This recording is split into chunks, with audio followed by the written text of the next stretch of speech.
həm şəkəri var, həm qan təzyiqi var, ürəyin işemi xəstəliyi var, asması var, zobu var, bir adamdan danışıram. Qəbizliyi var, köpü var. Elə olur, deyir, yuxum yoxdur, əsəbim xarabdır. Deyirəm, hara qaldı? Deyir, heç hara. Adamda var, bir şikayəti var. Panik atakım var, nevrozum var, yata bilmirəm, başıma pis fikirlər gəlir. Və yaxud da ki, elə baş ağrım var, və yaxud da ki, zobum var, şəkər, yəni bir xəstəlik.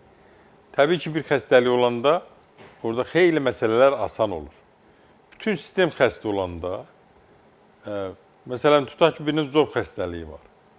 Zob xəstəliyində deyir, sən mənim, doktor, niyə əlavə analiz verdirirsən? Mən zob xəstəliyində bilirəm ki, T3, T4, TSH yoxlanmalıdır. Deyirəm ki, qalxanvari vəzidə mütləq selenium yoxlanmalıdır, mütləq sink yoxlanmalıdır, mütləq vitamin D yoxlanmalıdır, mütləq maqnezium yoxlanmalıdır.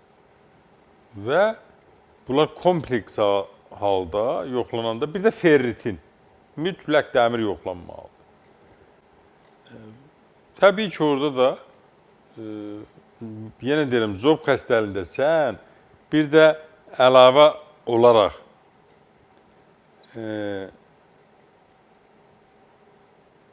anti-pro, anti-TG bu analizləri verməsən, yenə də ola bilsin ki, sizdə normal olsun T4, T3, TSH və problemlər yaşayırsan.